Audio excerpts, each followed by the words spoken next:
Good day, guys, and greetings from our, I would like to say, amazing studio here in our Playtech. I think I can say it's like the main office in Tartu. Yes, absolutely. In the world. In the world. The main office. Ooh, okay, because it was the first one, right? Absolutely. See, and this is how today's conversation actually is gonna turn out to be, because I should be the interviewer. Hi, my name is Sandra, but these two guys here, we already had so much fun before the interview that I think it's gonna be not like an interview, but more like a conversation. Yeah? Well, we'll see about that. Because today we're gonna be talking about thrive, about work, about health, both mental health and physical health, and what it is to be a real leader. Because I have two amazing guys here. I have Egert and I have Mait, who are both, I don't want to use the word dinosaurs, but very dinosaurs in a very good. I can use. Yeah, we are very good dinosaurs because they have lasted for such a long time here in Playtech, and I think that me and both you two and the guys who are in our studio can just like welcome you with a warm hand clap here in the studio, and you can welcome yourself as well. Because just so you know, guys, if you're watching us right now, if you don't clap for yourself, no one else will, from time to time. Right? Mm-hmm. I usually start my day with a high five because, like... to yourself? Of course. Okay. Into the mirror, because it's a good way to start your day. No? Okay. I don't. You don't? I don't. Yeah, if I would do it, then my wife would have me cleaning the mirror. So. Well, you should give it a try because it really gives a boost. But anyway, enough of that. Thank you for joining us here today. We are going to be here for quite a long time. It's going to be 2 hours full of very interesting conversations. For the hour and a half, we're going to be talking to you, but the last 30 minutes is for you guys. So keep your questions coming. Anything. Whatever you want to ask, write them straight to the Zoom chat, and I will ask them later from you guys. All right? Are you ready? We are not going anywhere. Okay. We are here. Fair enough. So I will start with pretty easy questions that I usually like to play around with. And the first question actually comes from your own Instagram page that you have been actually, not your personal, but from Playtech's Instagram page, and you've been asking the same question from some of your employees as well. What are the 3 words that you would describe yourself with? Mait, let's start with you. Well, I would start with optimistic. Otherwise, I wouldn't have been here for so long already. So definitely I'm optimistic because I do feel there's some light at the end of the tunnel, and we do have hope becoming the world leaders, although we are in our industry, but in a wider scale as well, better known in world as not only employer in Estonia, but as also the best teams for our people to work with. So optimistic, definitely. And I would consider myself active, maybe. And I've Googled you. I know that you're active. If you are not active, I don't know who is active. Okay, and and then maybe energetic. Optimistic, active, and energetic. Yes. Knowing as I've known you for about an hour now, I think I can sign like those words. Well, it's the most difficult one is to judge yourself. So I would let ideally my people and my friends to judge me. So if you think that those fit almost in, then I guess it's so. Do you judge yourself often though? I'm trying to maybe think about those things from time to time to kind of reflect how I might seem to other people. But I guess it's part of everyone's kind of own perception or attempts to understand how others look at you and how they feel. And especially as a leader or as a manager, I need to be able to kind of maybe put myself into other shoes to understand if some things fit in or not. Hallelujah on that. Egert, so what are your 3 words?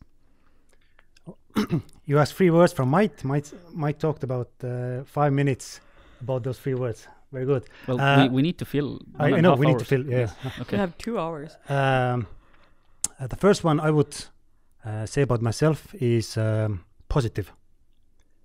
I'm usually the guy that is smiling. Most of the time, I'm always okay. Minimum, I'm always okay, and yeah. So it's a challenge actually to find someone that has found me in a maybe not so okay situation, or I'm saying that I'm not feeling okay today, or something is wrong today. So usually I try to be very optimistic. Not optimistic, sorry, positive. I mean, from time to time, things are very like logical in our own heads. Like I tend to do the same thing, that I know something that yes, this is the way that this goes for me, but it's hard to put it into words because as you've lived the life for such a long time, then it doesn't even matter. And from time to time, it's just the words. But positive. What else? Calm. Huh. Yeah. So it's quite a challenge to frustrate me, but once you reach, or once you do that, it's the step from that calm to frustrated is quite big. So I usually don't reach it. And the last one I would say is also active, because like Mait, although not so much, doing sports has been part of my life, I think, as far as I can remember. I remember having some races or some competitions already from kindergarten time, so I get some flashbacks. So I know for sure that already from the kindergarten I used to like doing sports activities. So yeah, sports has been part of my life as far as I can remember, and honestly I cannot think any other way. I mean, if I would need to stop, or there would be some reason for me that I cannot do anything active anymore, that would be like a huge blow. To me, it kind of seems that being active, or those 3 things that you said about yourself, they kind of all evolve from sports. Like if you're used to doing sports from early ages, you tend to be, or you have to be positive. You have to be calm, and these are kind of the skills that come from that. I remember I wasn't calm. Those flashbacks that I have from kindergarten. But see, you've learned. I've learned. I've learned for sure. Yeah. Yeah, because it seems to me that that all of the like big leaders who are very, very good at what they do, what else they do is that they keep themselves active, that they do sports, and they kind of like unload by doing sports and get their energy from doing sports as well. This is something that is similar to you guys. Yeah, it might not be only sports. It might be different things for different people, what makes them active. But in our case, I guess this is the case. And you see, there goes your next 5 minutes. So. All right, so let's go to rapid answers next. What was the last thing that you Googled, Mait?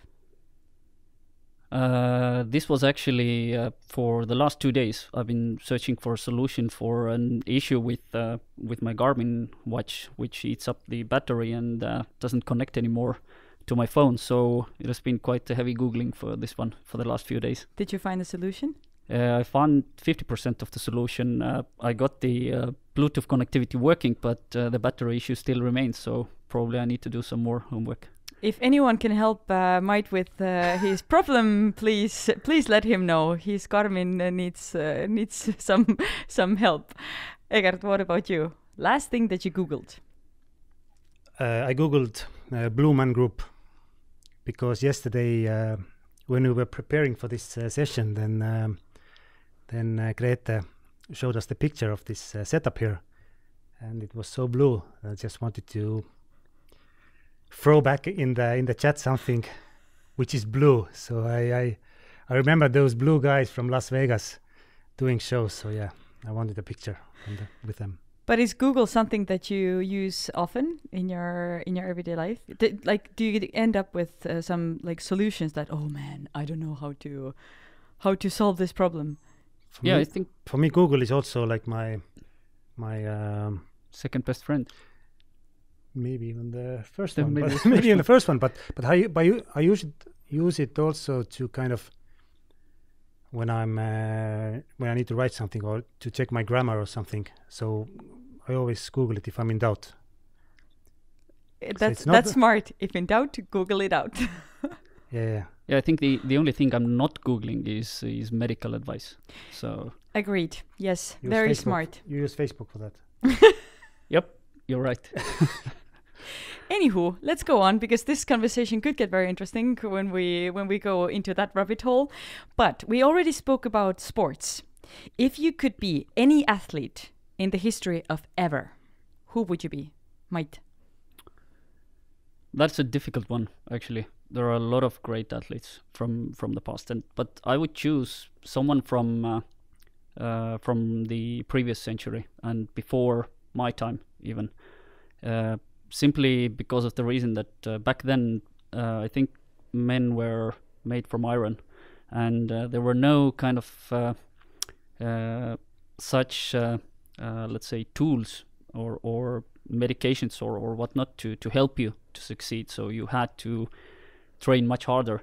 So I actually enjoy watching or reading some documentaries about the athletes from, for example, Tour de France from 40s, 30s, from the early days, how they managed to ride those distances with the villages on the way, giving them wine or beer to drink, for example, and their drinking pauses were in the towns where you had some bars or kind of open cafes where the people actually came and offered you the food and the drinks, for example. But if I would need to choose someone, then probably it would be some skier, for example, maybe Gunde Svan from the Swedish skier from the 80s, 70s and 80s. So, and the reason maybe being that the first time I saw him racing was actually from an old VHS, because he was competing the times when I was like maybe 5, even younger. So I kind of tracked it back later on, but the way how he developed over his career and how he became from a skier, then he started in 90s, he started to ride a rally car, for example. Then he was leading some TV shows. Then for something like before, I think 2010, he was leading the Swedish national team as well for the skiing. So for me, it has been an example of a person who has an enormous capacity to work with himself and to develop throughout actually his career and in quite late ages as well. So and this kind of reminds me that from where you start off, it might not be the end of the journey, so that you can change throughout your career and life on this. It's a very good metaphor, and we will definitely come back to that a bit later. The versatility of working, and I think that's one of the that's very important aspect of especially today's.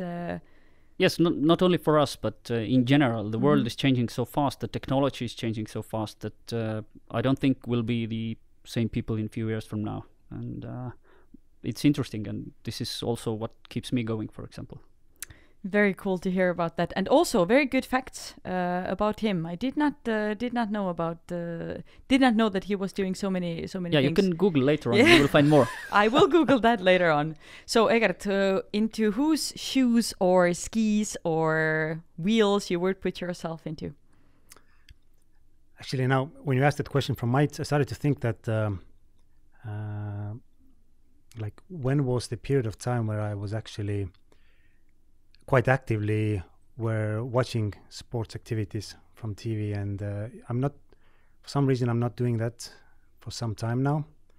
Kind of have switched from that, but then I tried to go back to the time where I was doing that. So and there's one guy that was there back at that time, let's say 10, 15 years ago. I was then watching NBA. I was watching NBA games. I was watching football, basketball,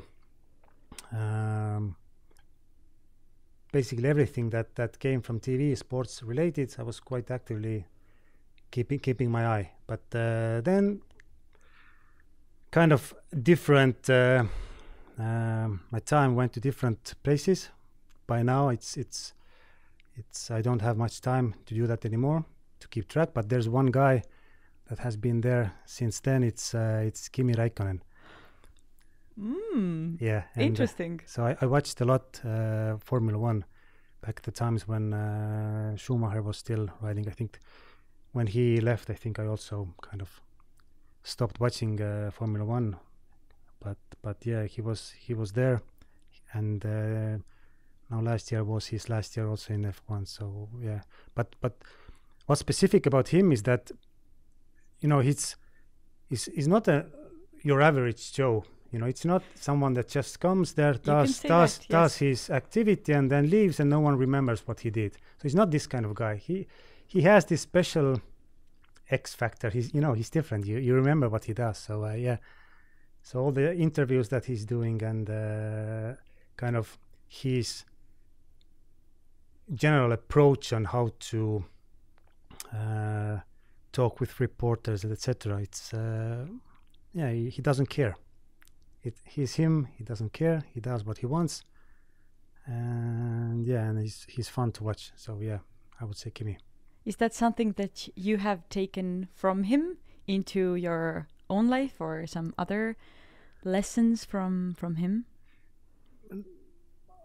Not sure. I've taken them directly, but indirectly for sure. So you think, you know, how he's doing, how he's giving the interviews, etc. So yeah, something just sticks here. Being very authentic. He's very concrete. He's very concrete. No extra words needed. Okay, so maybe we can use this technique now for the next questions. From time to time, sport requires like some motivation, and a very good motivation especially for me, is music. What are the tunes that get you going? Mait, your motivational music. Well, for me, it's definitely something which is relatively high-paced during the exercise, for example. So I kind of would not be able to listen something slow and something kind of what slows me down eventually. So for the exercising, the times when I'm not listening to some interviews or podcasts, for example, then or books, then I would say it's something like trance-ish, something with some vocal maybe put into this, but something which is with quite a high pace. So I'm picking up something from Spotify random playlist, and then I will push this to my earbuds and then go. But nothing specific that like pops into your head, like some song that you feel like, ooh, okay, this is the last kilometer of my last run, and now I'm gonna put this song on, and this will like boom. Yeah, I have some such songs probably, but they change over time as I'm growing as well. And essentially, I'm not very picky on specific songs or specific kind of tunes, which as long as the pace is fine, because try to run with a certain pace and then listen to the classical music or something, it doesn't simply kind of correlate into one. You can try. I've actually tried it. It's a And very. how did it work out? It's a very interesting experience to have, like to run with a really slow music. Just give it a try and let me know what you think. Okay, I will, but it feels like suffering for a start at least. So, Egert, what keeps you out of suffering and gets you going? I was listening to Mait, and Mait said that music slows him down. So I've never seen a thing that slows Mait down. So it's very strange that it's a simple answer. Put the slow music in Mait's ears and. Yeah, we can try later on. It's like the same thing. How you're always positive, you know. I'll try to make it go away. Guys, I hope you're making notes. I seriously hope that you're making notes right now. But do you coming have back to the music, yeah. Yes, coming back to the music. It's similar to Mait. There isn't a specific band I would constantly listen to, but again, it depends. First of all, what type of activity I'm doing. I'm usually, if I know I'm going cycling, if I know I'm going running, then I search for the specific playlist also in Spotify. If it's running. And they're usually very good. And Agreed. Yeah. Agreed. But still, music is something that gets you going. Yeah, definitely. Especially during. Yeah. Awesome. My kind of people. That's why we clicked well. But we have been actually the intro has been quite long here. So I will dive into. I don't want to say the real stuff now, but still, I'm personally very interested on how you guys have managed to be here for such a long time, because I can see that your work ethic is very, very high, and you've kind of like grown with the company, but still, people usually don't stay for that long. One thing that makes people stay is usually the day-to-day, right? Who they work with, what are their routines, how do they, I don't know, what do they do daily? Let me ask you, what are your daily routines in work? How does your workday look like a regular workday? Or is there a thing like a regular workday? Mait.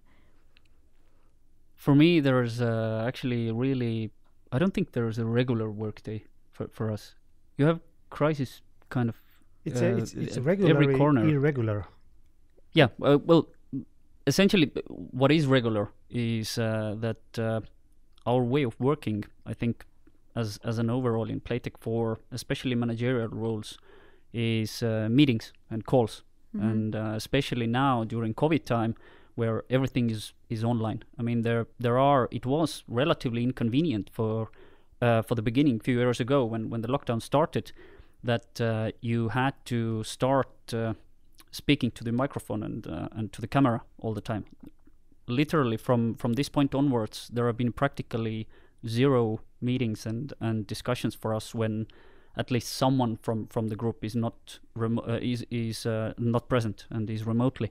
So initially it was kind of inconvenient and took time to get used to it, but currently it's quite normal way of working, and I believe it will continue like this. But at least my regular day definitely starts with meetings, ends with meetings, and then I need to squeeze some time for the actual concentration and doing the things that will pave the way for my team and for my unit to get their work done for the upcoming days and for the upcoming period. So it's relatively, I would say, intensive every day, and actually, as Egert also mentioned, every day is kind of different, same but different. You know, on this. Egert, what about you? How does your day look like? It's I usually when I wake up in the morning, I already do a quick glance on my mobile, see if anything urgent has popped up. So very quickly. What time do you wake up? Wake up 7:30. Okay, so now I know when I can call you already. You can call me anytime, Mait. You can call me. Yeah, I know. So yeah, so I do a very quick glance. If then I already kind of have my mind set if something needs to be done urgently, or I have a bit time to do it like the normal way. And then I set myself kind of the task list, which I want to do. I have a task list which is like I need to do them today, and then I have a task list I need to do them as soon as possible.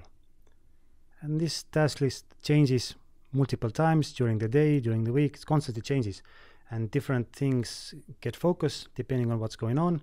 Because things, like Mait said, it's you cannot plan too much ahead. So you need to have those the mindset that you need to be ready to change everything. You need to include new stuff, etc. So yeah, there are buffers, and then like the BAU starts for me. Then I know what I want to do, and then of course it doesn't mean that this is how it's going to look like, but I have a plan at least, and then I will work based on what is important. Do you have any specific habits that you do every morning? Like you say that first thing that you do, you take out your phone and see if something's burning. Mm-hmm. But is there anything that is not work related that you do every day? I don't know. People drink celery juices or do like. I hope you saw their faces right now. No celery juices here. You should try. I heard it's like very, very good. But something else. Yeah, well, you don't need to try everything on your own in life. You can take the trust of others as well for something. But my routine actually in the morning starts 1 hour earlier, roughly.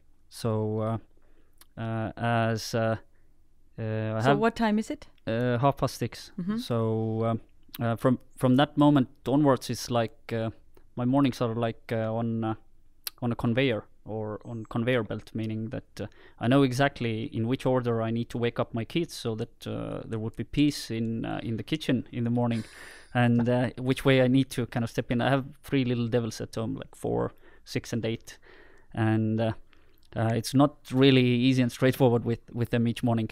But usually I also quite early in the morning I check for all the emergencies, because whatever I plan for the upcoming week, usually 50% of it changes.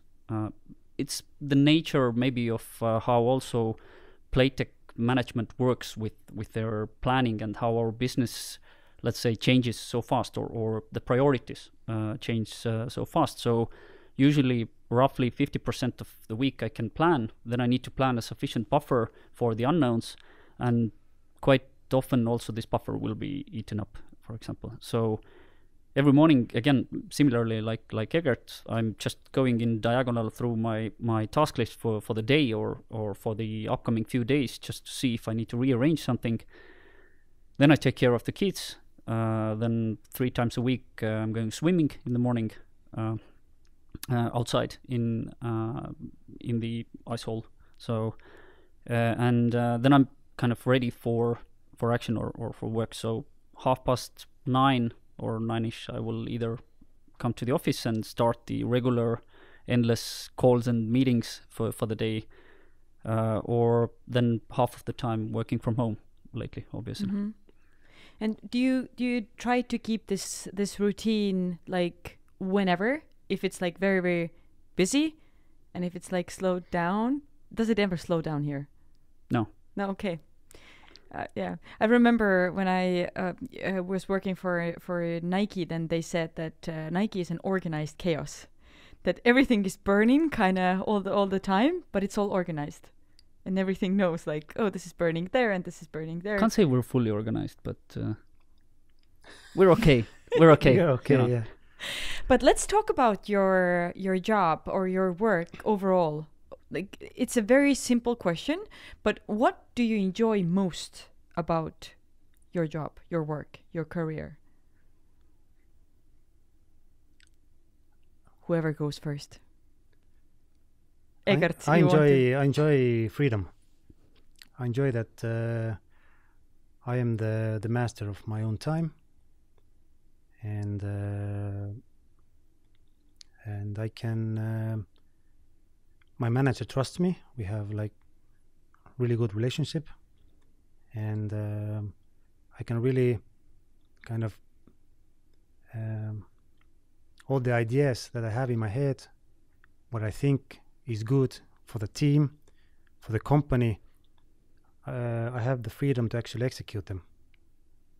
And this is a really good feeling that it's no one is telling you that now you need to do this and this way. So basically you're just doing that. Mm-hmm. But I have this luxury of making the decisions and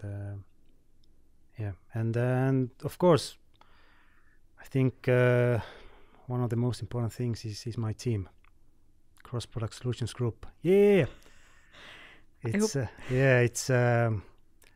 like I said, social, one of my one of the words about me. So being in the middle of people constantly, communicating with them, talking with them, solving their problems, it's something, it's like oxygen to me. I need to be there. I cannot be inside some room alone the whole day without talking to anyone, with only myself. The screen doesn't help. Zoom doesn't help. If I have a Zoom call, it doesn't help. I need to have physical presence of other people that I can communicate with, it's one of those things that COVID for me was difficult in that sense. Because this social aspect was minimized, but I see it's slowly coming back, and it's the people, and it's not only my team, but the whole Playtech, everyone in Playtech, not only here in Estonia, but like everyone in Playtech that you are communicating with, talking with on a daily basis.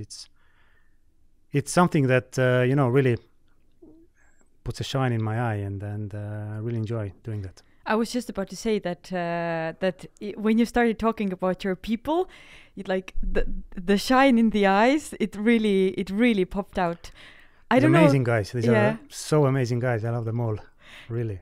I'm not sure if you can give me an answer like right away. Maybe if you don't want to, you can answer a little bit later. But is there anything that pops into your mind that they have taught you, like something that you have learned from your team recently?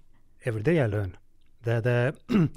The amazing thing about the team is that the people in the team, they are coming from so different areas. They are, if I take one person at a time and compare it to the next one, they're so different. And this is what makes this symbiosis work, because there are so many different opinions, so many different ideas, how people talk, what they talk, what they say, and how they do things. So like every day you learn something new, because they are so different, and they have their own ideas you never thought of. And this is the good thing, that they are so open. They're share their ideas. And you start thinking differently. Very good idea. So I cannot pinpoint you one specific item, but yeah, that's constantly what I'm seeing, that I didn't think about it, and this is very good. It's a good feeling, right? Yes. So what gives you the good feeling, Mait? I need to clear up one thing first. Just to go back a few years, then Egert, he has a great team, really he has, and they made these key card holders for the team with the signs that the best team in Playtech or something. Crème de la crème. Yes, exactly. And he hasn't seen nothing yet. You should see Infra team and our team. So, the game is on. I sense a challenge here. No? Yeah. Yes. There's no challenge. It's all clear. Yeah, we know who's better.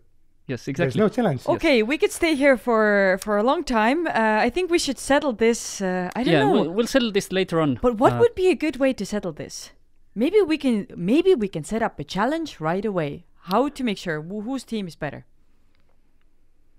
Is there a way to set up a challenge right away? Yes, but not in front of the cameras. No, why? I was just thought that I'll just put some pressure on you guys. So maybe. But let's do it this way. You guys can comment on what would be a very good challenge to make sure which one of those teams is better, and we'll see later. And you guys can choose, and then you can tell them which challenge we're gonna go for. Okay. To establish let's do it. the better team. Oh, this is As I gonna be said, okay. This there's is no gonna be question. interesting. I hope I'm gonna Okay. I'm gonna see this one day. But still, Mait, Yes. what are the things that make your eyes pop out or shine? Actually, I was also thinking of this topic a bit earlier, and for me, I think what kind of drives me on this, then I have an amazing team of managers and team leads reporting to me. So we have like over 15 people already in the group of managers in my unit, and for me, it actually I'm defining kind of my success via them. Meaning at work, obviously, the success of my unit will be something which I define as my success. So for me, the biggest kick I'm getting out of a situation where I can plant the idea or plant some kind of let's say thought into this group's mind, and I can see this evolving and becoming something of what I had visioned eventually. You've seen the movie Inception, right? So if I can kind of plant a thought to them and to make them work towards this idea or target, and I see this starting to actually live its own life, then this actually gives me the thrive and the kick that I've done something in the right way, and this eventually kind of reproduces itself in a way that they will be able to bring the results together for our team. And I do hope that through this kind of forth and back with them, with the constant dialogue, then we're able to become not only a better team, but also to show our own people and to show the others that we are much stronger as a team than kind of a sole talent or a sole person in working in their own corner. So I guess the kind of the success of my team and my people is something which I see as my success as well. Are you personally a part of hiring new talent to your teams? Do you oversee this process as well? To some extent, yes, but not kind of specifically hands-on. I'm not personally interviewing everyone who joins, and I don't think I would need to do this. I mean, I'm always there if my people need my opinion or my advice or a second opinion on something. So this dialogue we have constantly ongoing, but from my perspective, as only managers are reporting to me, so it's I'm putting this burden and this responsibility on them, because if they hire their people, they choose their team and the way they're running it, then I can put also the accountability to them for the results eventually, what they need to deliver.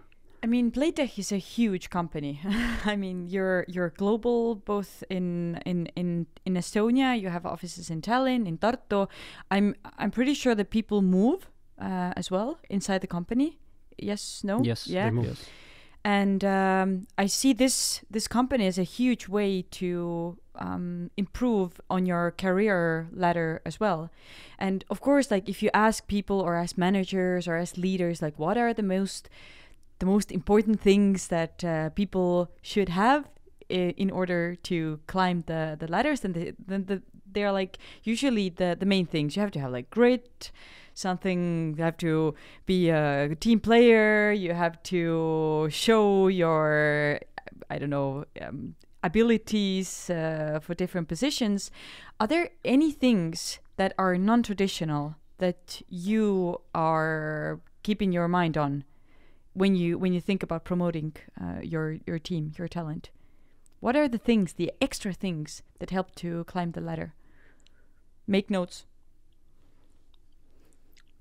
I'm not sure if kind of, well, the climbing the ladder or kind of focusing on climbing the ladder is the right thing itself to do. If you really enjoy what you're doing and you are developing yourselves through this, then I think one thing in Playtech, which has also helped me to develop my professional skills and my career, has been that if you're doing something and you're doing it well, or you feel that this is something which you're not doing it only.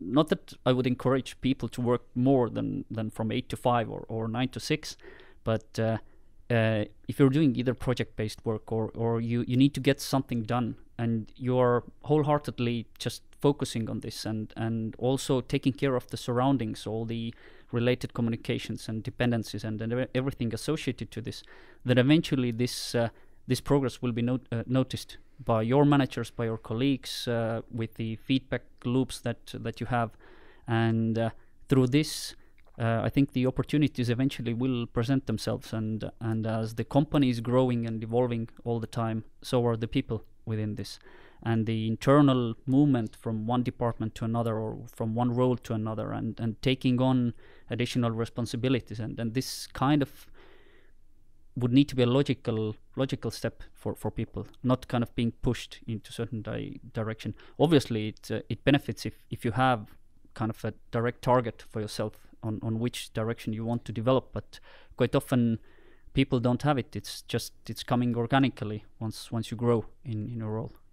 Very good insight.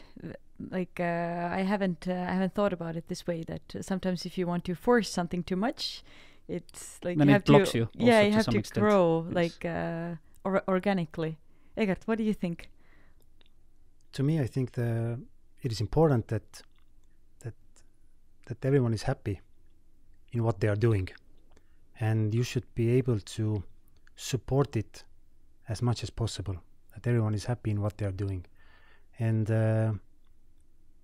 if you see that they are not happy, you shouldn't kind of force that person to stay in that role. If you know the person, you've been with this person for many years, and you see that this is not what he really wants to do, then you have to support this person's growth to where he feels like this feels much better. So I think this is important, and it's not necessarily supporting the growth in general, but to me it's supporting this person to be happy in what he's doing. So it's not just the work, but it's also because we take our personal lives into work as well, and vice versa. So seeing the person as a whole. I always think to myself that you spend more time with your work family than with your real family, out of the time that you are awake. And if you spend that time in an environment where you don't feel well, how can you be there? You will see the result in professional things that he's doing or this person is doing.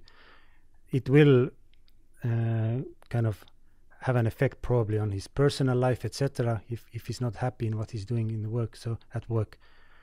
So it affects everything, in my opinion. And it's a long. If you put it on how much time you spend in work, it's a lot, and you need to appreciate the time. You need to enjoy coming to the work and doing what you're doing. It's this delivers like successful people and successful projects and successful everything. I think the limits between work and personal life have become much more vague during, especially last few years. I've been enforcing this. So finding the work-life balance and making sure that you're comfortable with it. I think this will be the challenge for every manager and leader for the years to come, because there's no limit. You heard the guy wakes up, checks his work emails. So. I'm not sure what's your wife's take on this, but it's not part of this discussion. And you're probably and you're probably checking emails before you go to sleep as well. Of course, almost. Yes. So you see, it's embedded into the daily life, and you're doing it over weekends as well. I know, yes. I've seen. Yes. So I've seen that as well. So the kind of ongoing balance or balancing yourself also mentally and physically, and how you fit this into your personal life and to the work. And if this balances out for you, then it doesn't matter if you're working mornings, if you're working evenings, or you're doing it on random times, then it's okay. It's fine for you. And if we can accommodate as an employer, we can accommodate this way of balancing and working to allow people to find their best way and to fit into the teams as well, then I think this is the biggest benefit that we can also give to our people. We will talk about mental health in a little bit of time. But before we move on, I would really like to hear about, because you gave some very good suggestions. What are the worst suggestions that you have received during your time here?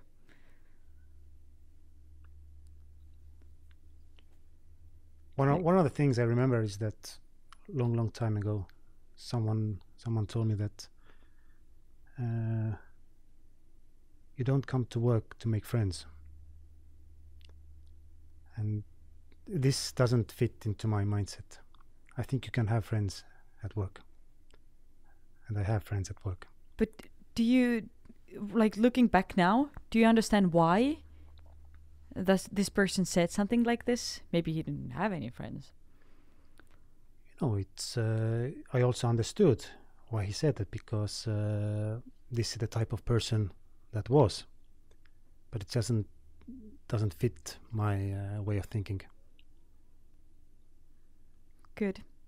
Mait, what about you? What has been the worst suggestion given to you? My worst suggestion was from one of my numerous managers in my career within Playtech, which is 17.5 years by now. And I've had quite many managers from also different cultural backgrounds and different backgrounds as a whole. So one of my managers once told me that I should be obedient and then I would be rewarded, which was kind of a red line for me at that point. So I think this has been the only time in my career when I seriously considered also leaving Playtech, because, well, as they say, you come to work for the company but you leave due to your manager. So that was kind of, I would say, looking back now, then an educating point in my career of getting to know my limits of where these will be kind of drawn, and what's kind of when enough is enough for me. Is there something that you have changed in your leading style regarding those suggestions? Something that you have done completely differently? From my perspective, definitely, yes. Not only from this case specifically, but generally, I've seen a lot of, as I said, a lot of different managers and also a lot of different behaviors in different situations, because we, on one end, as a company and as our teams here, we work very well in different crisis situations, but also those crisis situations often bring up the kind of edge cases from the people and their behavior. So it has been an amazing learning exercise for me personally, and kind of trying to think through those scenarios and cases have led me to also choosing my decisions when I manage people, or when I manage some domains, or even when I manage some conflicts, for example. So there are definitely a lot of use cases where I would hope that I've been able to learn something from those without actually repeating those same mistakes, at least mistakes from my mind when I'm managing my people or my units on this. That's a good take. Egert, what about you? I also don't have a specific case regarding this, what I told you before, but to me, the main kicker to how I'm managing today was one of the managers I had, and he was a very kind of, he was not a good manager. He was not, some people are managers, some are not. He wasn't, and this is what I kind of this has pushed me, or this gave me so much energy and motivation to say, I'm not going to be like this guy. I will do everything 180 degrees differently. So the way he managed is like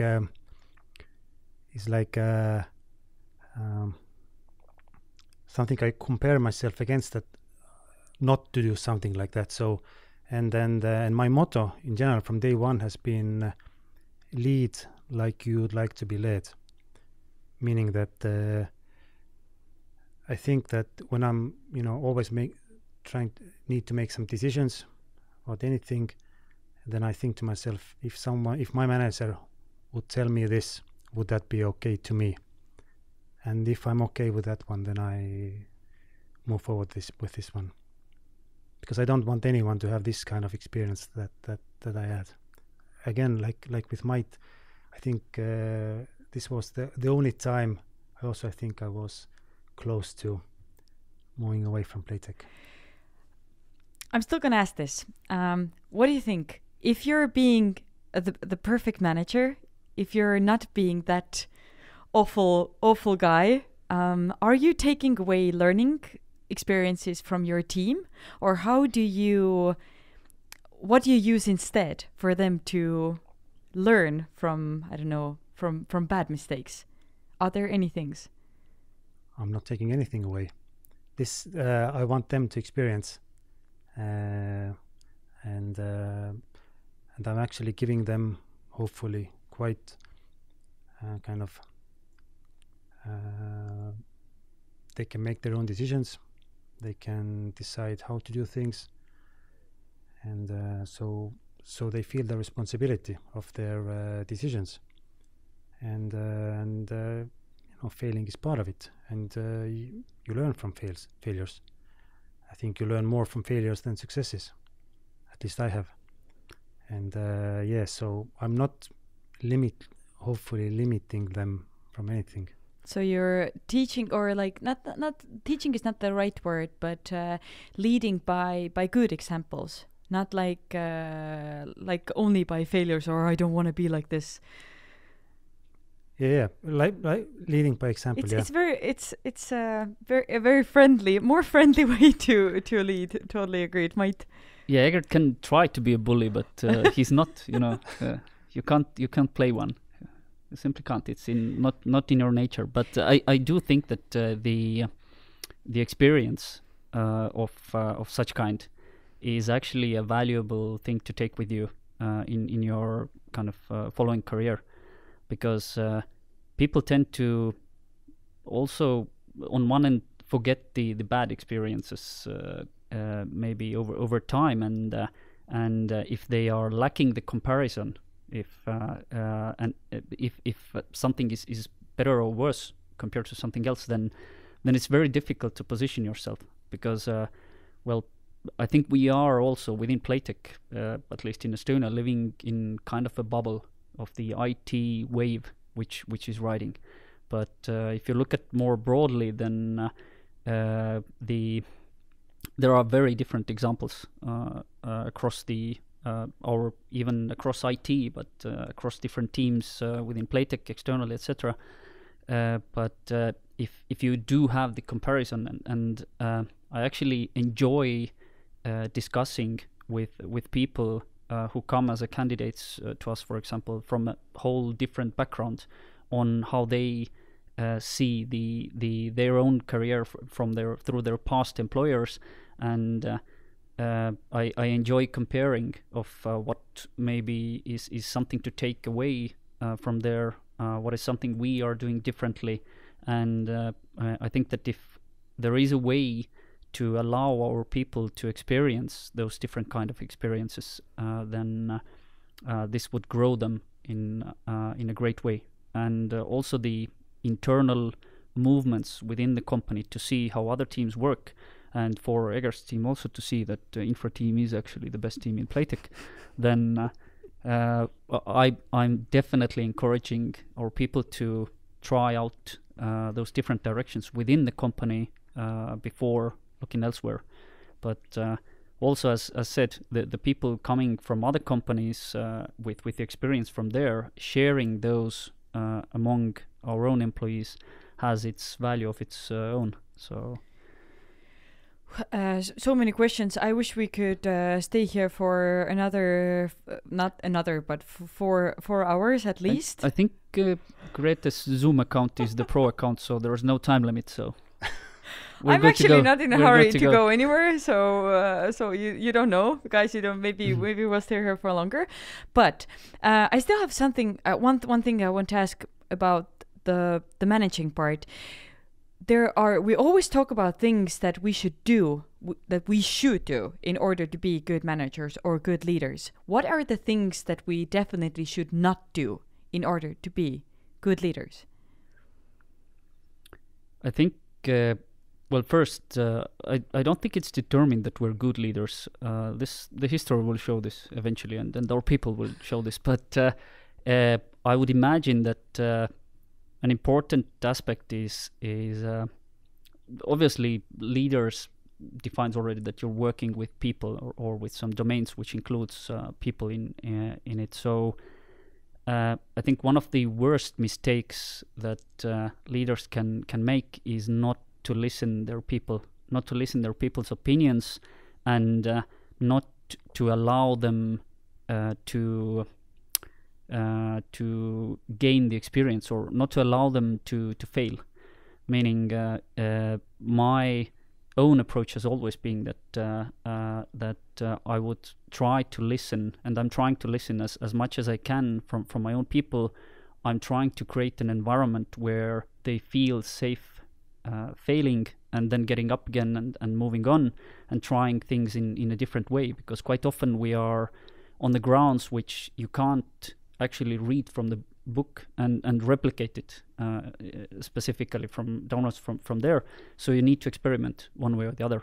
Whatever is given to you from the various leadership books and from the from the methodologies used by different great leaders, then you can't fit it one-on-one into our ecosystem. You need to choose the best bits here and there. You need to try what works, what doesn't, and then move on. And you can't do it alone.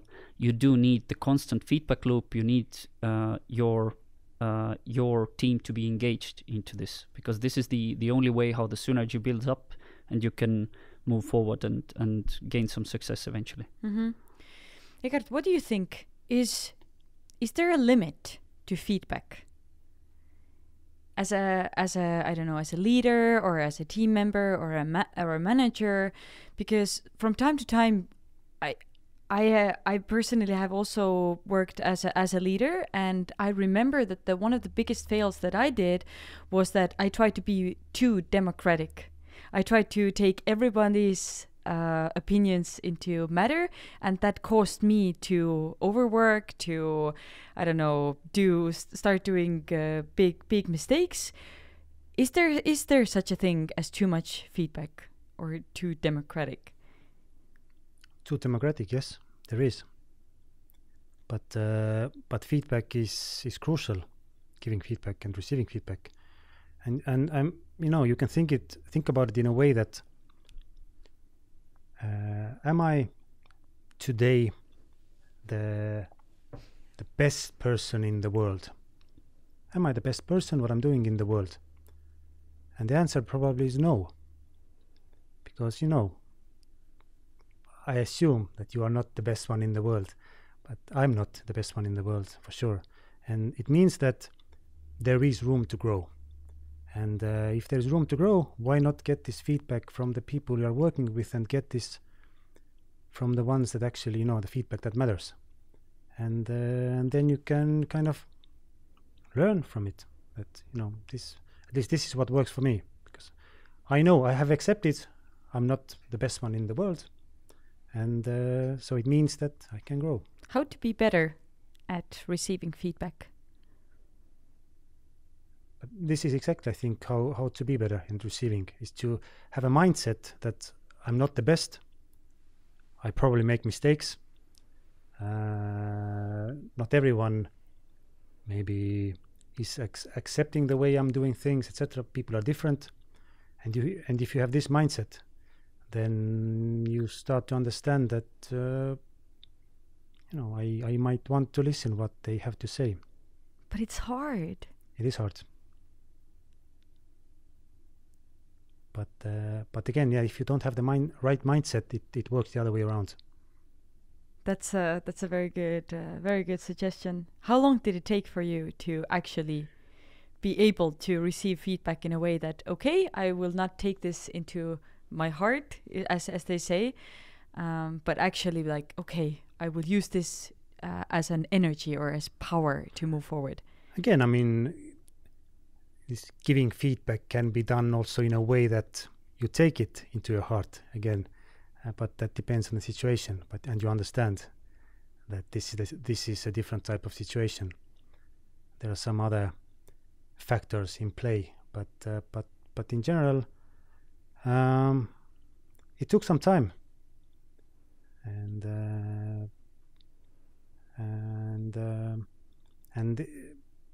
this is, when you actually start being a manager and you need to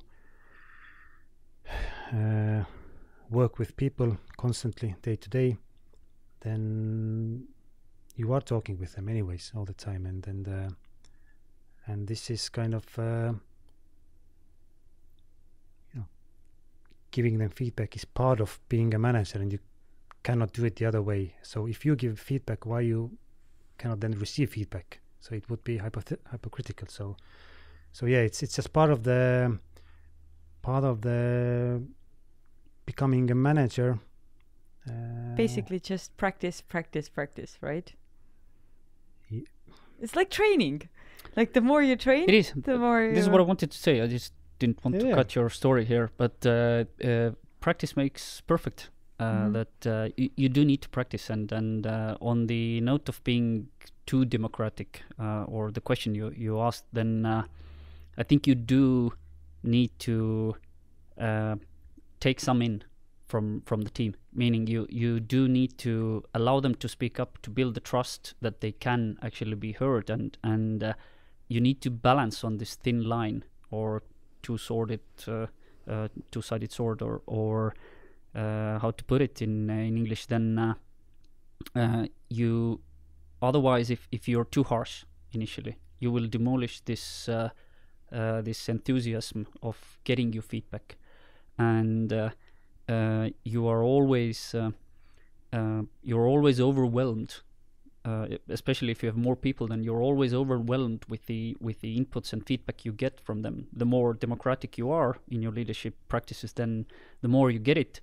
But the balancing act in between, I think this is the key, where you start to master the right way of leading a group of people and becoming a team. Because if you lose them already on this connection and this trust between you and them, then you might as well run a factory where you just take some things and then pull from one line to another.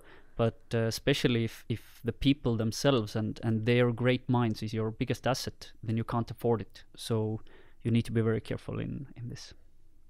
I agree with Mait that the trust part, it's crucial. You need to build a relationship with your guys. And then then you get more honest feedback as well.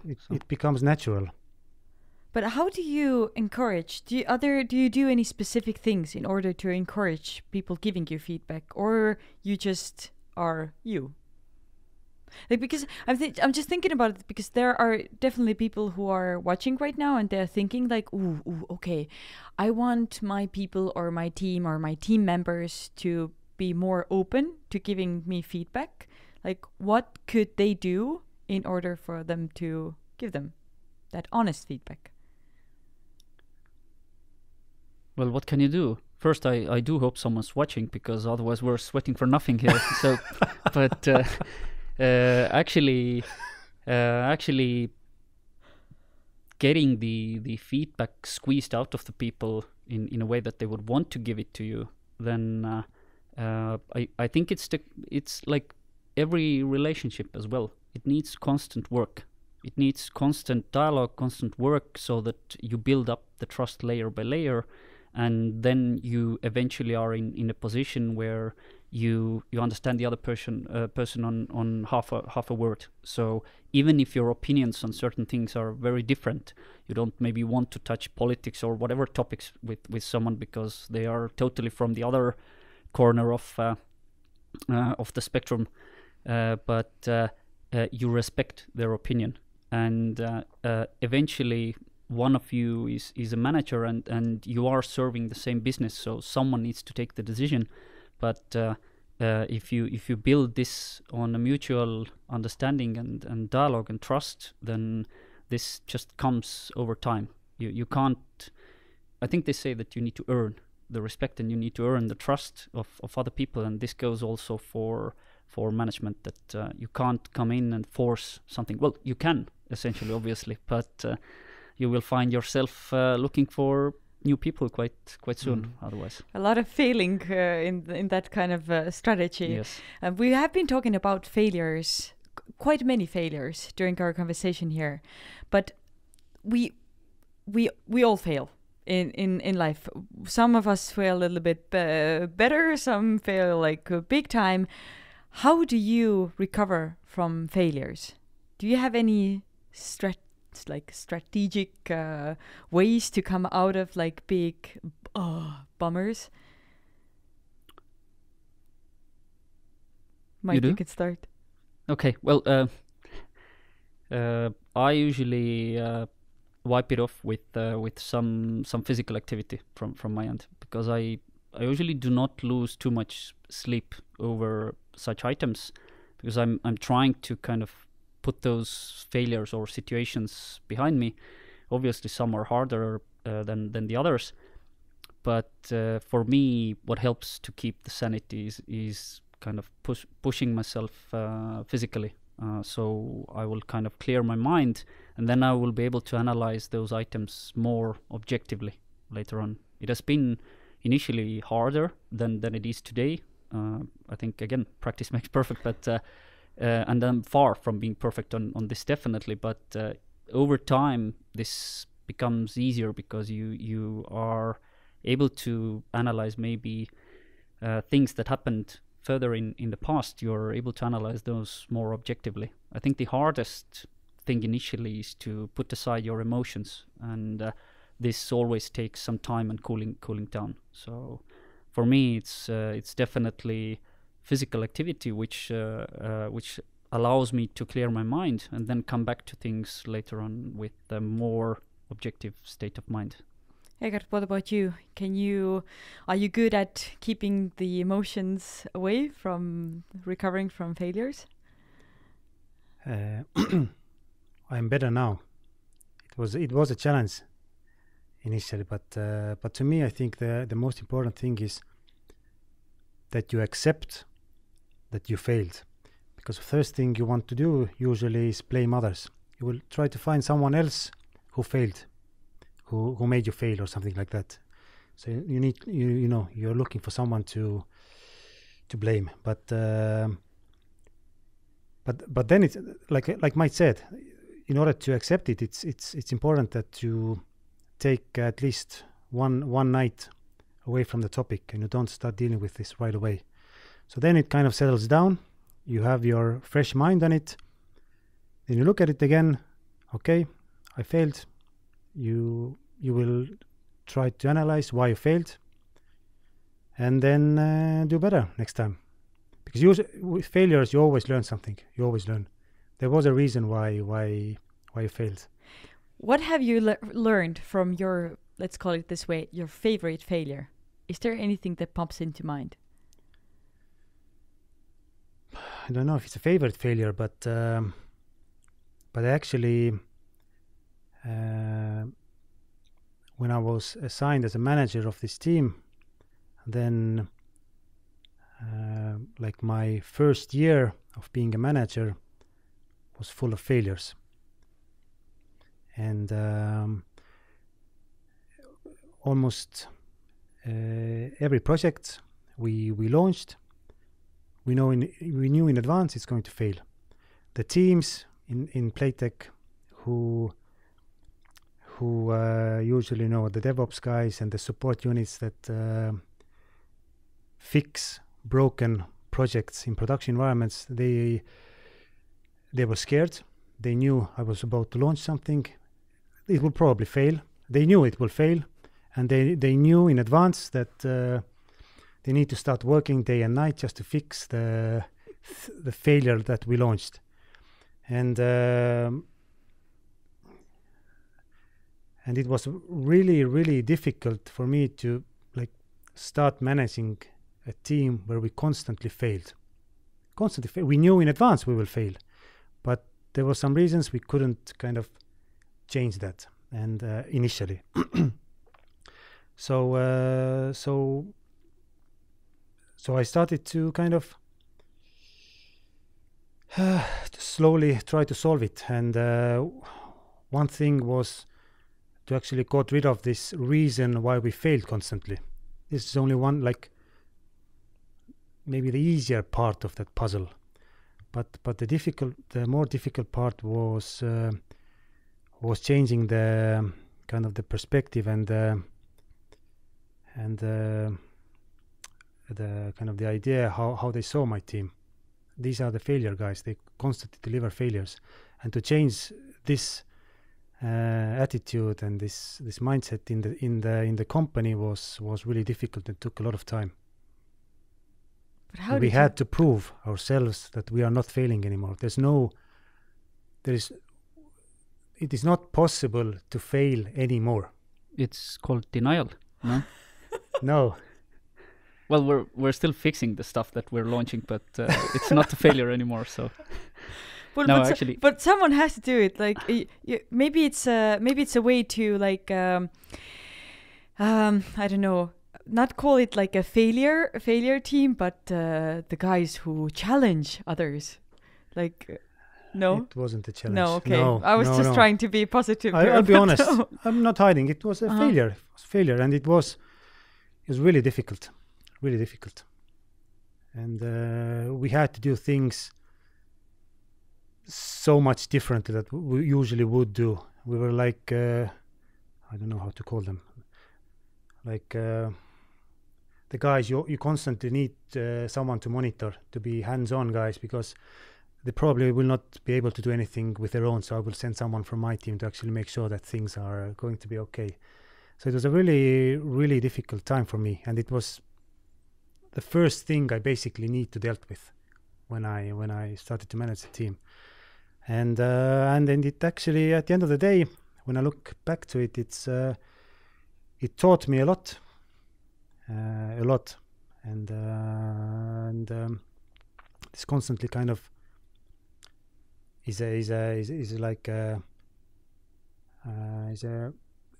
in my mind. These are the things I need to avoid, otherwise things will happen. So it kind of put me into perspective. What are the actual things that are important when building a team and managing a team? Do you care to share a few of them to us? First of all, you need to hire good guys that you yourself trust, and there's there's a reason why you hired them, and you see the potential there. So you've been with a team from day one. You are the one that hired the team around you. Second one is again building a trust and giving the freedom to team members to actually find the best solutions out there. So not to kind of be fixed in very specific areas on how things should be done, but rather try to understand the big picture more and think kind of one step ahead. So if we do this, what potentially can happen? So kind of not only the kind of the launching of the project is your goal, but even months after that one, so that the teams that take over the project, everything will be okay in that area as well. and then kind of try to think in general about what is not only not good for yourself and for your team, but what is good for Playtech and what is logical. Because there are things that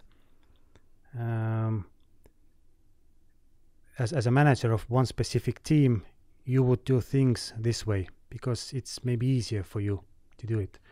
But if you put it into the perspective of the whole company, or some of the processes that we are only one player in the whole process, then it doesn't make sense. So you need to look at the big thing for things to make sense.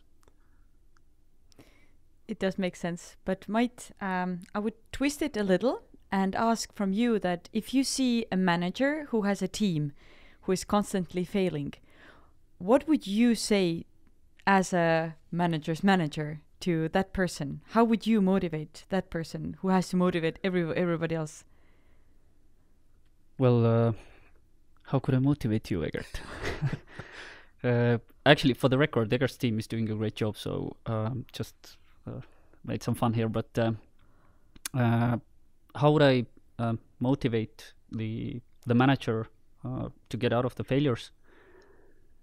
Well, it's quite a difficult one if the manager already, I mean, if you are already a manager and you need to have some self thrive or kind of self-burning that would actually make you generate the ideas or directions that would take you out of this ditch and to improve you.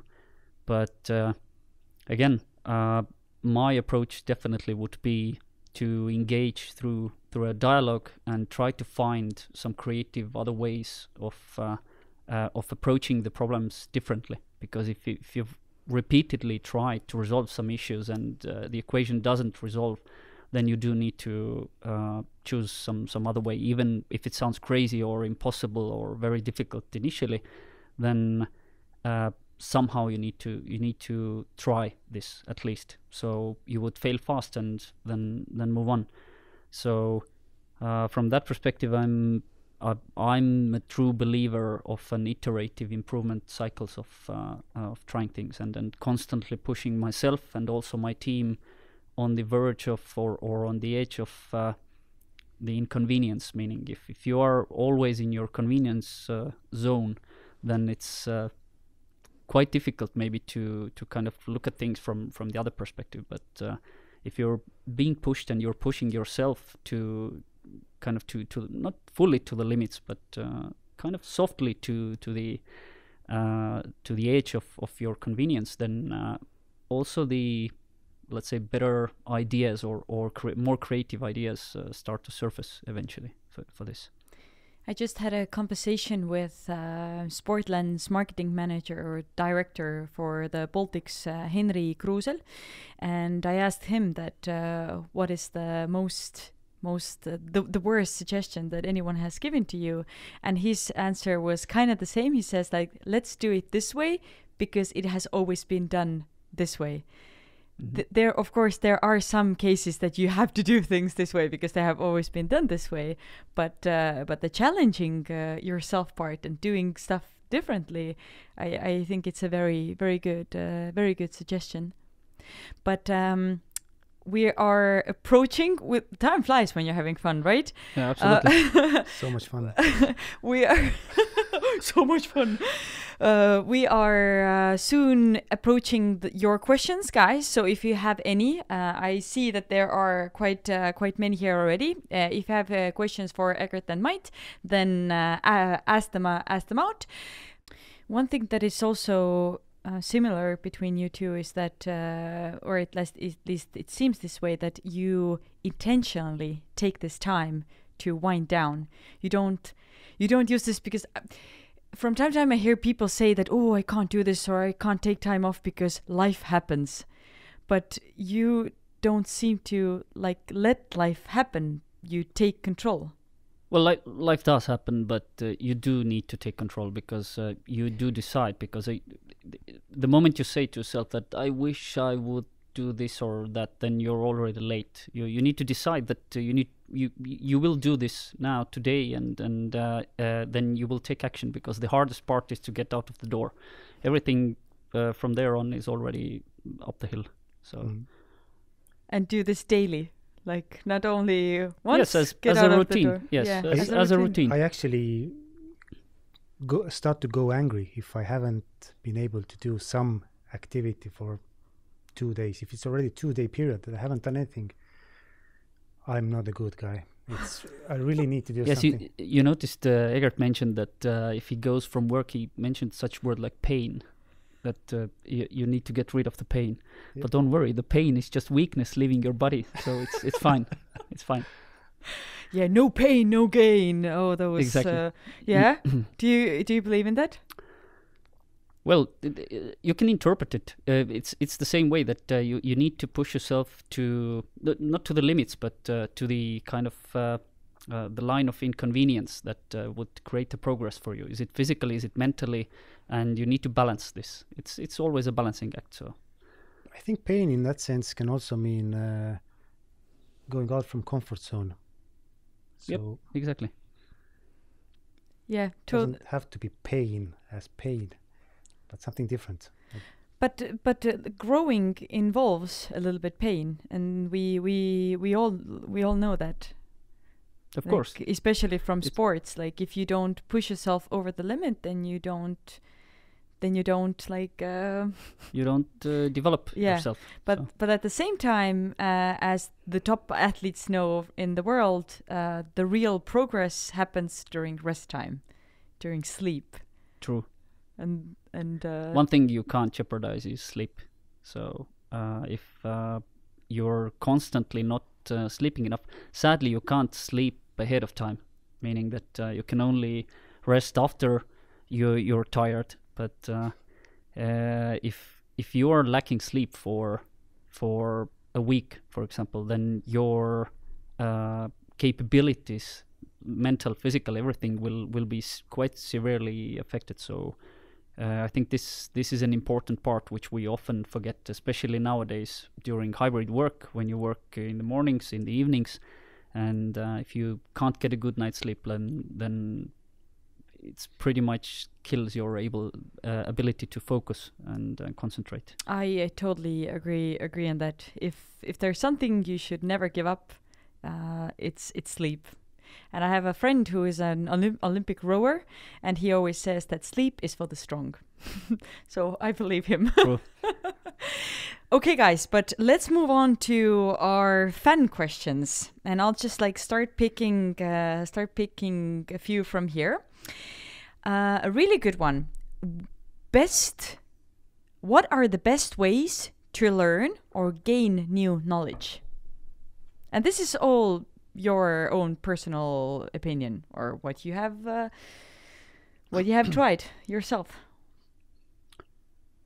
The best one obviously would be learning from others' mistakes, but we usually don't tend to do this. So I would say that learning from your own mistakes and your team's mistakes, and getting this somehow on the surface. Again, it's related to the feedback loops and the trust that you will need to build within the teams.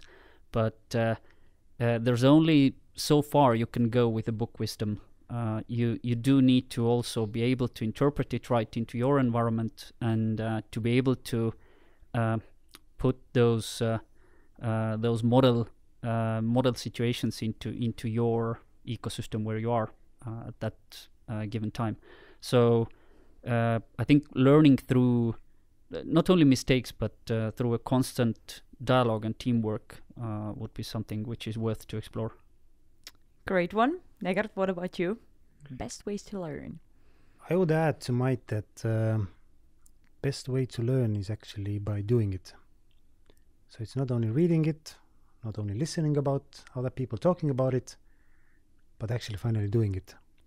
Then you understand all the quirks that are related to that part. And you can fail, you can be successful, but you did it yourself. And I think you will actually learn a lot about this topic while actually doing it. And if you really want to learn it, try teaching it to other people, because that also. True, and try to absorb the negative feedback from there as well. Oof, okay, yeah. I'm still learning how to receive and give feedback as well. So I think we can give you feedback later on. Oh man! As well, so. Oh man! Okay, let's not do it right now. Yes, let's do it a little bit later. But I will move on. What helps to find motivation in very hard or challenging situations? For example, if some of your key employees decides to leave or some project fails. Like, how do you find motivation? Like, exercise is one thing, yes, but something else. For me, I think at least in Playtech's ecosystem and in our work domains, for me it helps to, again, it's very personal, but for me it helps to find the motivation by actually declaring to myself that it can always be worse. Instead of losing one key person, you can lose two, for example. So, and by the way, I had this situation last year when during 6 months I lost over 20 years worth of managerial experience from my team after 2 people left. So I would say that those 6 months were very, very difficult personally for me, and not only capacity-wise, because it brought quite a lot of extra tasks personally to myself, but also mentally, just to get out of it. But well, hey, it can always be worse. I could lose 3, so. I think that's what the Pipedrive C-suite is telling themselves right now. Like, they just cleared out the whole top of the managers list, and everyone's new. So I hope someone is listening from there. Indeed, somehow. That might be a challenge. Egert, what about you? How do you find motivation after hard situations? I'd say that you need to have a past experience on having those different situations and knowing that you somehow solved them in the past. It's then you kind of, you know that at some point of time in the future things will be fine. Yes, at the moment it's terrible, and it is terrible period. Like Mait also said, the moment this happens, it's a struggle. But you know that at some point in future this has to solve itself somehow. It will be solved one way or the other, and you know that you will find the best solution at the end of the day. And then you need to, if you know that, then you need to kind of plan yourself this period on how to reach that time when things will be fine again, and then concentrate only on that area. I think it's the same thing I'm thinking sometimes when I have a bad day on a marathon, on a 30th or 35th kilometer, that at some point it will end. And once it ends, actually, then you think back, no, it wasn't so bad. Yeah, it's actually a good takeaway to think about, that you have survived 100% of the bad days that you had in the past. So why wouldn't you survive this bad moment right here? I love Playtechers. They have so many good questions. Next one. What do you wish you spent more time doing 5 years ago? Mait. 5 years ago. I wish I had more time to spend with my kids. Back then I had 2, and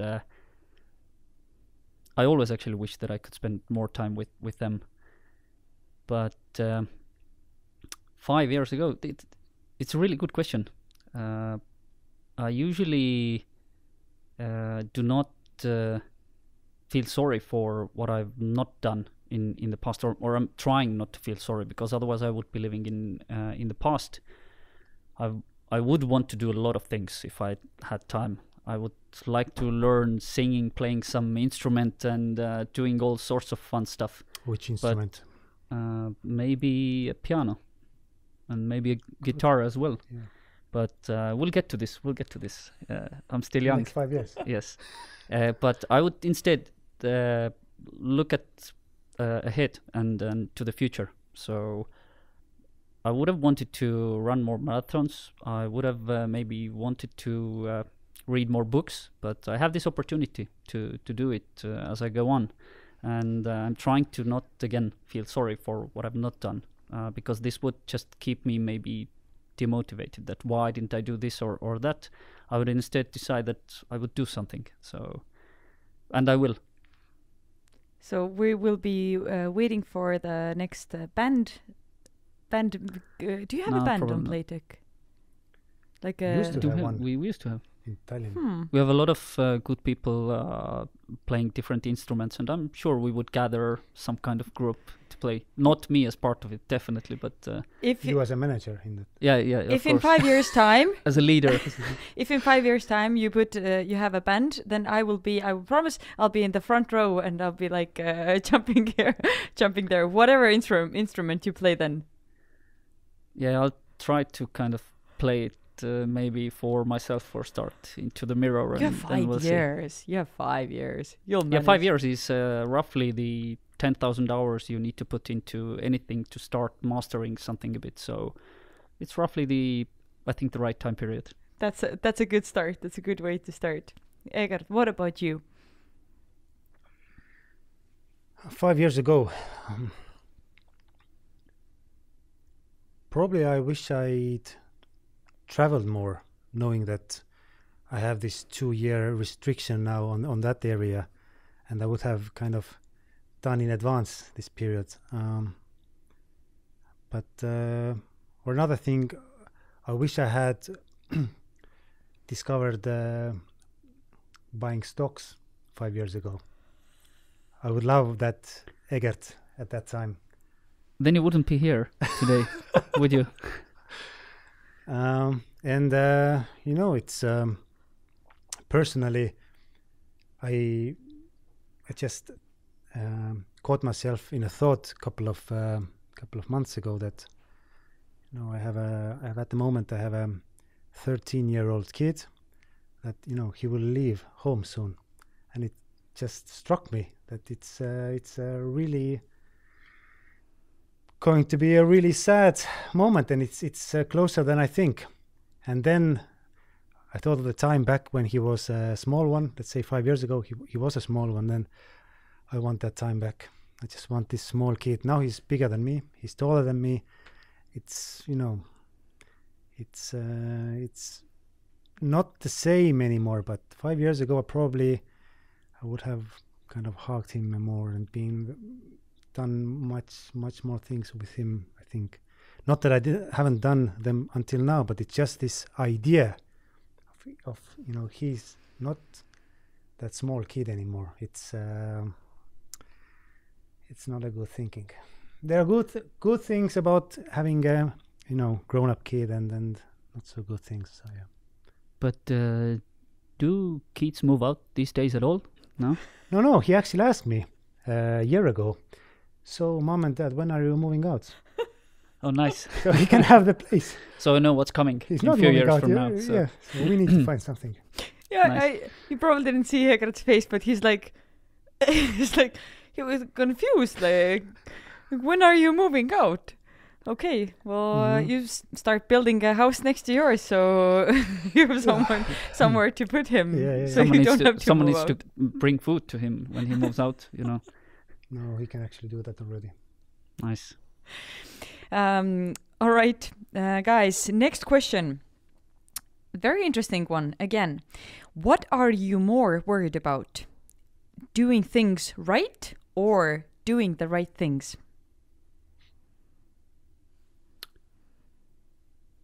Worried about?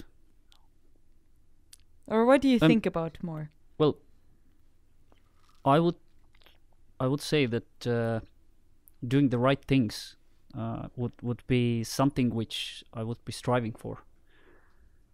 And it's not always, especially in the managerial discussions and decisions and with the people, there's sometimes quite difficult to understand what's the really right thing to do and how to get to it.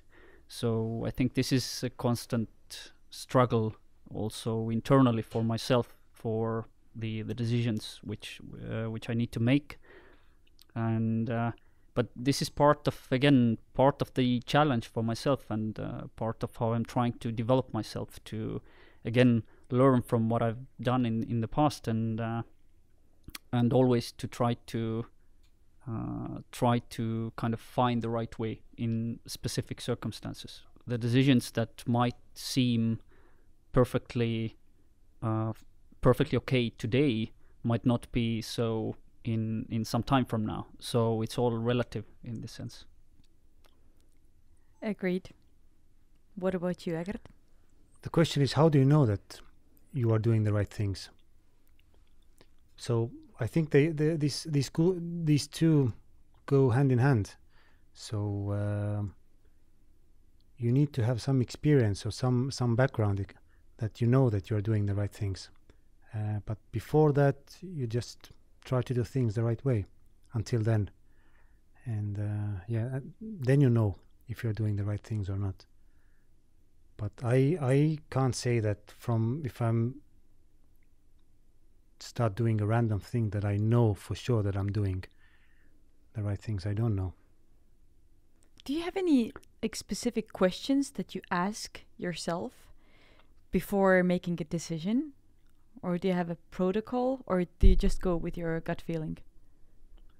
It very greatly depends on the situation. On certain items, I feel quite confident going with a gut feeling because I already can know what to anticipate from a decision.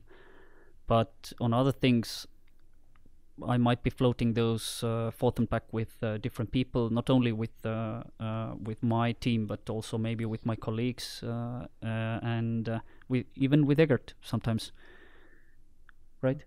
And from those discussions, we are getting eventually to even not to the right decisions, but maybe at some kind of consensus of things on how to move those forward. Mm-hmm. So I have a couple of questions that I sometimes ask. One is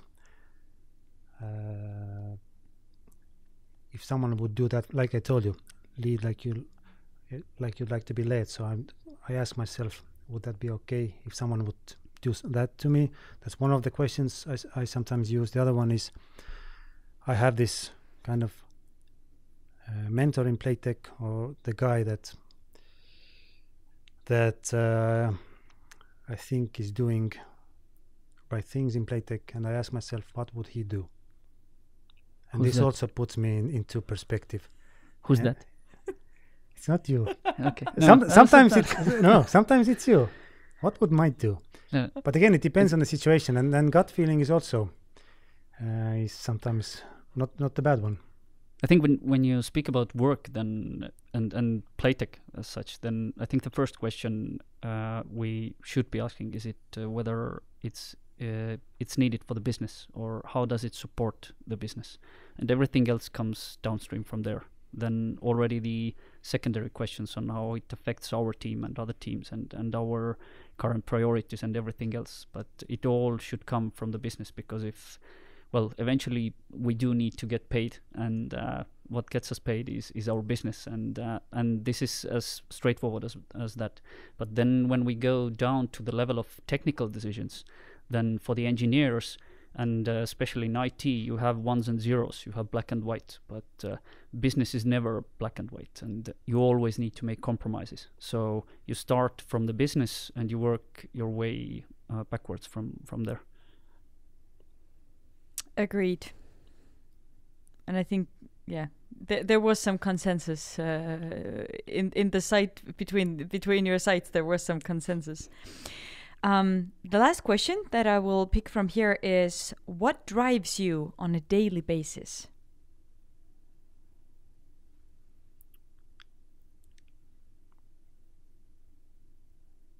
This is a difficult one. I can hear those brains working. while we're thinking, what drives you on a daily basis? No, I'm not the one. I'm not the one here. But if it helps, then what drives me is seeing other people thrive, and I think it's such a great feeling when you see that your actions actually help other people do their work better. I think it's partially also the direction I was thinking of, because for me, although I've not studied it in school, in university, then I've ended up in working mostly with people, and for me, as I mentioned, I define my success through my teams and my people, and seeing actually them being able to already master of what we're trying to achieve, or what we've been trying to achieve throughout maybe a long period of time, then this makes me truly eventually happy. So there was just a case throughout last weekend where there were some incidents with our services, and quite a lot of my managers were actually alerted and working on this throughout the weekend, and I've got 0 phone calls from them. So they actually mastered these topics and these incidents without me, which means roughly that my jobs here is done, and I could relax, which was a really. Can you? They can manage on their own. Well, more or less, but actually, this is actually what drives me, because if I can remove myself from the equation for many things which are ongoing on daily basis, then I do have the capacity to take the next step myself, which would benefit our team again, and to kind of improve throughout that one. Very cool. Egert, what drives you? It's again similar to what you guys were saying, and what drives me is that seeing that the things I've done and the things that in the way the team has started to work,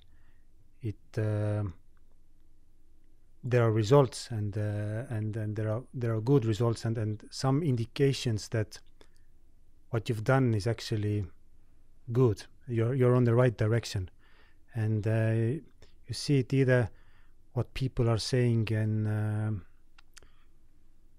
either in chats or in coffee corners or in one-on-one meetings, that they really enjoy what they are doing, and the team leads are happy in their role. And if they also tell you that, if I ask them, tell me, what do I need to change? How can I support you even more than I'm doing today? And they say that you are doing absolutely everything you should do, and we are getting the best support from you. Just be who you are and continue doing that. So this is a very kind of huge motivation boost to me, that I know that I'm doing the right thing, and not only for myself, but to also for the people in my team.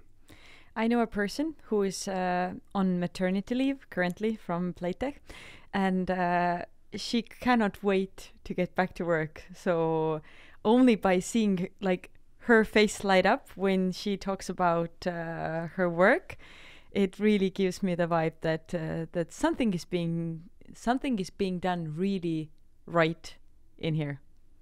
So congratulations on that. But before we wrap up, I still have a rapid fire questionnaire thing for you guys. Yes or no answers? No, you can't do it. Yes or no answers. It still has to be. Definitely no.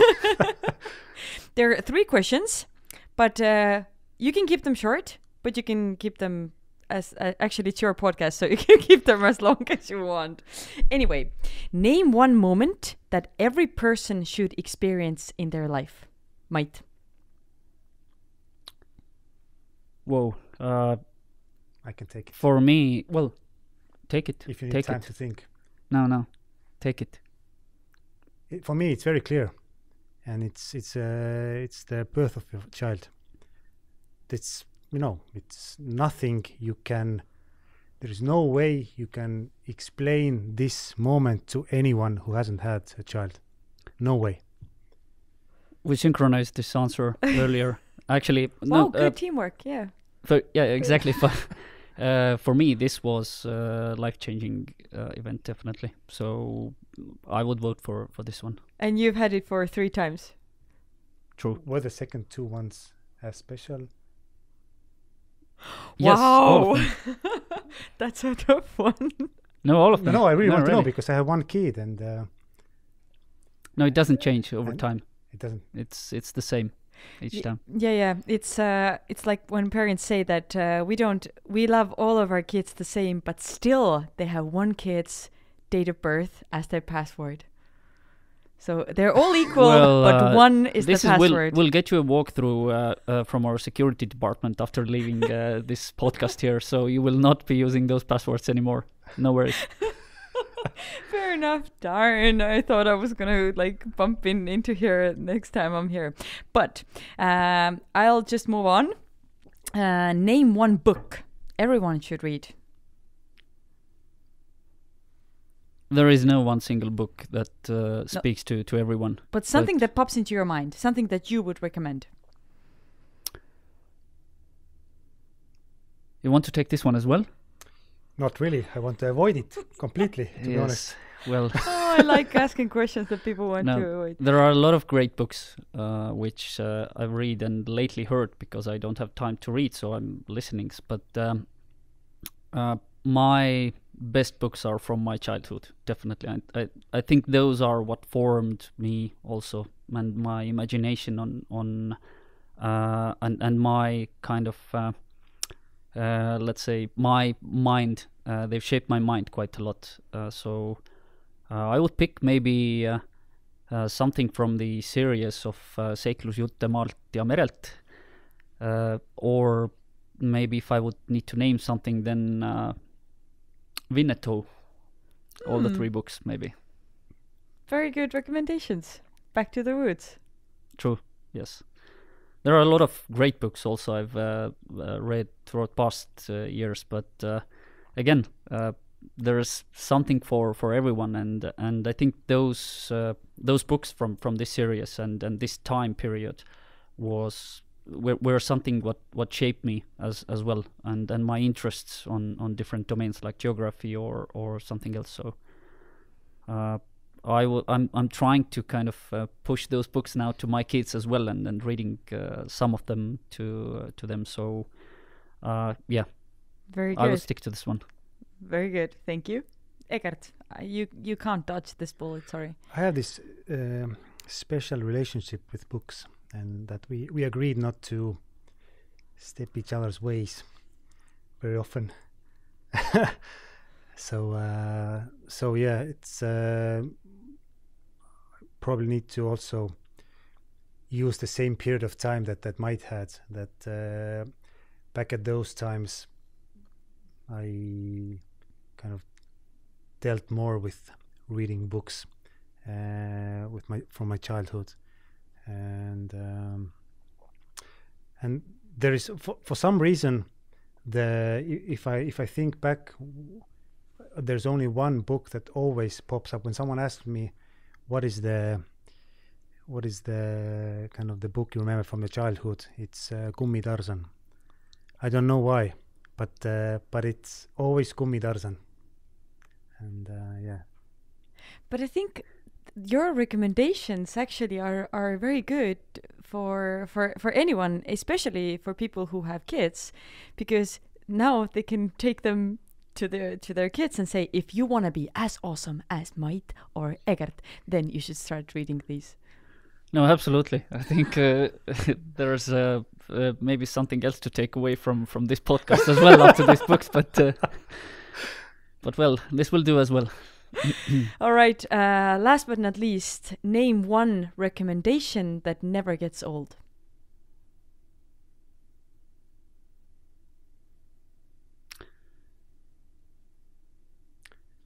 Buy real estate. Buy real estate. Okay, then I'll try something similar. Maybe it is what it is, and what will come will come. That is an amazing way to finish these 2 hours. Can you believe this? No. We've been sitting here for 2 hours. Indeed. What are you gonna do now?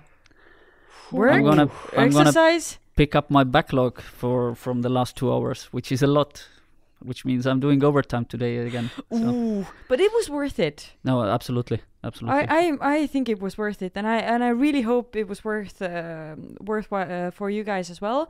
I truly enjoyed this time, and I'm really grateful that you took this time to meet us here today and share more about your life and your philosophy overall. So thank you for coming, and listen, we'll give you the feedback from the survey later on. Man, There will be an excessive survey from I already the hope audience.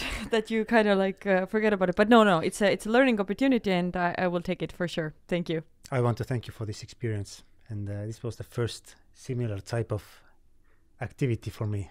And you guys did well. Indeed, this Like, seriously. might be the new milestone in our careers. Maybe we'll do something of that sort. Fridays? Every Yes, Friday? Casual Fridays. Oh, there are podcasts. podcasts like this, yeah, like pohmellipäev and stuff like that, where people like on the Saturday mornings they like talk about really weird things. You worried already? That will take. Oh, I am. Stage. I am. Anyway, I will stop here because otherwise I will put more amazing ideas into your heads. Thank you for listening. Thank you for being with us. And I'm sure that if you guys have more questions, then feel free to direct them to you. If someone maybe didn't have the courage to ask today, but they would like to approach you, is it okay? Oh, absolutely. Of course. Yes. We'll read through the questions later on, and now we'll answer those in written. Maybe we'll see. Ooh, okay. Well, let's take Mike that likes promise. to write. That's okay with him. Okay, so they can write to you and they can call to you, Egert. Yep. No, actually, I guess looking at the long list there, then we did not answer, I think, most of those, right? No, yeah. So There are a lot I of- think we can figure out something and answer those later on, but we'll work it out. And thank you guys for listening, and have a great day.